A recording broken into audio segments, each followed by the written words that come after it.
Alright, let's take a look at another question involving the first derivative test.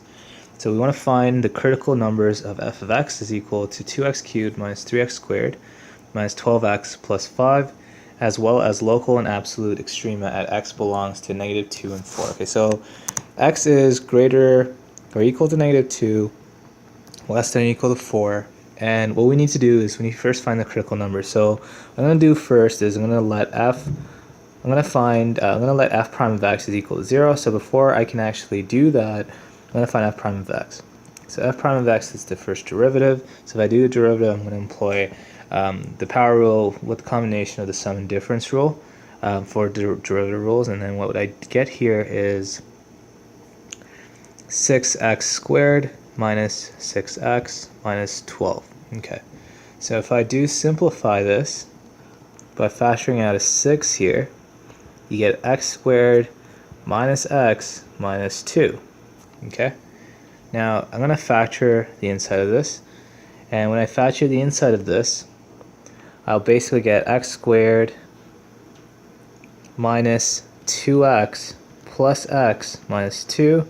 So if I factor these out, I get x minus 2 plus 1, x minus 2, and then I get x plus 1 times x minus 2. Okay, so the first derivative function, f prime of x, is equal to 6 times x plus 1, x minus 2. I'm going to let this equal to 0, right? And then if the f prime of x is equal to 0, x is equal to negative 1 and 2. Okay, so at these points, these are going to be our critical points, and you're going to have a maximum or minimum at these points, right? So we have the critical numbers, and what we want to do now is we want to find our extrema. Now, because the degree of this function, the leading term here is 2x cubed, and the degree of this function is a 3, we won't have absolute extrema, right? So we'll only have local extrema, because in odd degree functions you would only seem to have local extrema. But the absolute extrema is basically, because we have a restricted interval, it's the largest value, right? You would expect to see, because the degree here is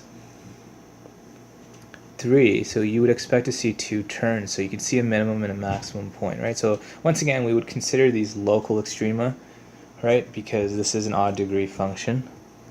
Okay, so let's figure out what those extrema are, and the extrema occur at these critical points. So all we have to do now is we have to plug these values, x is equal to negative 1 and x is equal to 2, into our original function. So let's do f of negative 1, which is basically 2 times negative 1 cubed minus 3 times negative 1 squared minus 12 times negative 1 plus 5.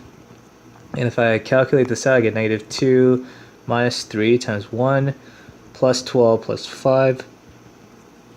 So this is negative 5 plus 5, it cancels out, so we get 12. F of negative 1 is equal to 12. So negative 1 and 12 is one of your points, right? So we can cross compare them after we solve for what each of the y values are. So let's do f of 2 now. So we get 2 times 2 cubed minus 3 times 2 squared minus 12 times 2 plus 5. And if I crunch this out, 2 cubed is 8 times 2, that's 16, minus 3 times 4 minus 24 plus 5, so you get 16 minus 12 minus 24 plus 5, so this is 4 minus 24 is negative 20 plus 5 is negative 15. So f of 2 is negative 15. So it becomes clear, so this point here is 2 and negative 15. So it becomes clear that negative 1 and 12 seems to be our local maximum, and 2 and negative 15 seems to be our local minimum. Okay? And the whole premise here is that this is a cubic function. Whoops. This is a cubic function, so we should have at least 2 turns, right? Well, a maximum of 2 turns, sorry. So we should have a maximum of 2 turns. And in essence, it would make sense intuitively to have a maximum and a minimum. We can't have 2 maximums, or we can't have 2 minimums, right? So yeah, those are our local extrema in this scenario, right? So that's how we use the first derivative test.